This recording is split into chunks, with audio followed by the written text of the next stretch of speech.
প্রিয় দর্শক, বাংলাদেশ ওয়েদার আপডেটে সকলকে স্বাগত জানাই। আজ 4 সেপ্টেম্বর, 4 সেপ্টেম্বর এই মুহূর্তের আবহাওয়ার পরিস্থিতি এবং আগামী কয়েকদিনের আবহাওয়া কীরকম থাকতে পারে এবং কী ধরনের সতর্কতা বঙ্গোপসাগরে এবং অন্যান্য দিক থেকে রয়েছে বিস্তারিত জানানো হবে ভিডিওটির মাধ্যমে, তাই না টেনে শেষ পর্যন্ত দেখতে থাকুন। তো এই মুহূর্তে যা দেখা যাচ্ছে, মৌসুমি বায়ু বাংলাদেশের ওপরে মোটামুটিভাবে সক্রিয় রয়েছে এবং মৌসুমি বায়ুর অক্ষরেখা বাংলাদেশের মধ্যাঞ্চলের ওপর দিয়ে বিস্তৃত হয়ে বঙ্গোপসাগর পর্যন্ত বিস্তৃত হয়েছে। এই মুহূর্তে সব থেকে বড় আপডেট যেটা রয়েছে, সে সতর্কতা যেটা রয়েছে, যে টাইফুন ইয়াগি যেটা চায়নার দিকে এগোচ্ছে বর্তমানে। তাইওয়ানের আশেপাশে যে অঞ্চলগুলো সেগুলো অতিক্রম করে এই মুহূর্তে তাইওয়ান এবং হানই এর দিকে এগিয়ে যাচ্ছে, হাইকো দ্বীপপুঞ্জ এবং হানইয়ের দিকে অগ্রসর হচ্ছে। এবং এই যে টাইফুনটি, এর শক্তি এতটাই বেশি এই মুহূর্তে, এটি কিন্তু যা দেখা যাচ্ছে যে মধ্যমানের একটা টাইফুন হিসেবে রয়েছে, টাইফুনে পরিণত হয়ে গেছে। বর্তমানে 130 কিলোমিটার প্রতি ঘন্টা বেগে এর বায়ুপ্রবাহ রয়েছে এর আশেপাশে। এবং এটা মোটামুটি 6 ঘন্টার মধ্যে যা দেখা যাচ্ছে, এটি কিন্তু সুপার টাইফুনে রূপান্তরিত হবে, ভেরি স্ট্রং টাইফুনে রূপান্তরিত হবে এবং তখন তার গতি বেগ 195 কিলোমিটার প্রতি ঘন্টা বেগে হয়ে যাবে। এবং তারপরে আরও 6 ঘন্টা পরে যা দেখা যাচ্ছে, এবং আগামী কালকের মধ্যে, আগামী 6 তারিখের মধ্যে, আগামীকাল দুপুরের মধ্যে যা দেখা যাচ্ছে, দুপুর থেকে সন্ধ্যার মধ্যে এটি প্রায় 215 কিলোমিটার প্রতি ঘন্টা বেগে অগ্রসর হতে থাকবে স্থলভাগের দিকে। এবং হানই এর হাইকোর আশেপাশে গিয়ে যে দ্বীপপুঞ্জ, সেখানে গিয়ে আঘাত করবে প্রথমে, এবং তারপরে সেটিকে অতিক্রম করে স্থলভাগের হানইয়ের আশেপাশে গিয়ে, চায়নার হানইয়ের আশেপাশে গিয়ে এটি কিন্তু স্থলভাগে আঘাত করবে। তবে এতটাই এর শক্তি থাকবে যে স্থলভাগে আঘাত করলেও এর যে প্রভাব সেটি কিন্তু সহজে কমবে না।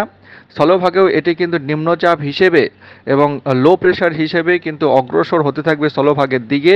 এবং এর যে ট্রেন্ড দেখা যাচ্ছে, এটি কিন্তু সরাসরি বাংলাদেশের দিকে এর যে অবশিষ্টাংশ থাকবে, সেই অবশিষ্টাংশ কিন্তু সরাসরি বাংলাদেশের দিকে অগ্রসর হচ্ছে।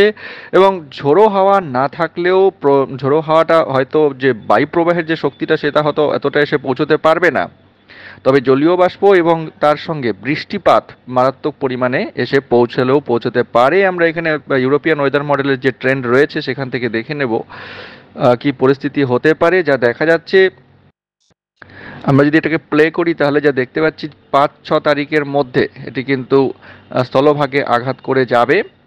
বর্তমান যে এর অবস্থান রয়েছে, আগামীকালকের মধ্যে এটি প্রথমে স্থলভাগে আঘাত করবে এবং তারপরে এটি ধীরে ধীরে অগ্রসর হবে। 6 তারিখ নাগাদ এটি স্থলভাগে প্রথমে হাইকোর স্থলভাগে এটি প্রথমে আঘাত করবে, এখানে দেখা যাচ্ছে। এবং তখন এর বায়ুপ্রবাহের গতিবেগ প্রায় 215 থেকে 220 কিলোমিটার পর্যন্ত হতে পারে। এবং তারপর এটি আবারও নতুন করে আরও একবার স্থলভাগে আঘাত করবে এবং তারপর এটি কিন্তু এর যে অবশিষ্টাংশ, সেই অবশিষ্টাংশ কিন্তু মানে স্থলভাগে এসে গুরুত্বহীন হয়ে পড়বে না সঙ্গে সঙ্গে। এবং এরই সঙ্গে বঙ্গোপসাগরে কিন্তু আরও একটি নিম্নচাপ একই সঙ্গে তৈরি হবে।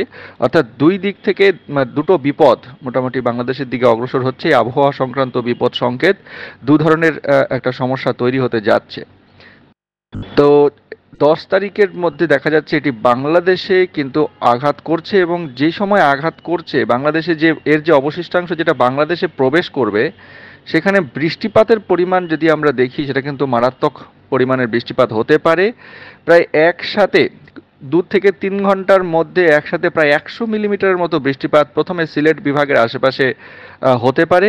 এবং তার পরবর্তী সময়ে এর প্রভাব অনেকটা সময় জুড়ে থাকবে, অর্থাৎ পুরো 9 তারিখ বিকেল থেকে 10 তারিখ পর্যন্ত একটানা বাংলাদেশের সিলেট, ময়মনসিংহ, রাজশাহী এই এই পথ দিয়ে মোটামুটি এটি অগ্রসর হবে এবং তারপরে এটি ভারতের ভূভাগেও প্রবেশ করবে বলে মনে করা হচ্ছে। মারাত্মক শক্তিশালী একটি টাইফুন, যেহেতু এর স্থলভাগে প্রবেশ করার পরেও এর যে ক্ষমতা, এর যে শক্তি কিন্তু সম্পূর্ণভাবে বিলুপ্ত হবে না। তো আগামী 10-11 তারিখ পর্যন্ত যা দেখা যাচ্ছে, 9 তারিখ থেকে 11 তারিখ পর্যন্ত এই টাইফুনটির কিন্তু প্রভাব বাংলাদেশের ওপরে থাকবে। আপাতত যা দেখা যাচ্ছে সেই অনুযায়ী যা দেখা যাচ্ছে যে বাংলাদেশে এর প্রভাব থাকবে এবং বায়ুপ্রবাহ কিন্তু প্রবল পরিমাণে হবে বলে মনে করা হচ্ছে এবং এর যে ক্ষমতা, এর যে অবশিষ্টাংশ সেটি কিন্তু যখন সিলেট বিভাগে প্রবেশ করবে তখন কখনো কখনো দমকা বায়ুপ্রবাহের গতিবেগ প্রায় ৮০ কিলোমিটার প্রতি ঘন্টা বেগে সিলেটের স্থলভাগে মানে বাংলাদেশের সিলেট বিভাগের আশেপাশে এবং ভারতের মেঘালয় এবং তার আশেপাশে এটি আঘাত করতে পারে এবং পরবর্তীতে এটি ভারতীয় ভূখণ্ডেও প্রবেশ করতে পারে। বাংলাদেশের ভূখণ্ড ছেড়ে ভারতীয় ভূখণ্ডেও এর প্রভাব কিছুটা থেকে যেতে পারে। তো দর্শক, এই ছিল একটি গুরুত্বপূর্ণ আপডেট। চ্যানেলের সঙ্গে থাকুন, চ্যানেলটিকে সাবস্ক্রাইব করে রেখে দিন প্রতিদিনের নিয়মিত এইরকম আপডেট পাওয়ার জন্য। অনেক ধন্যবাদ।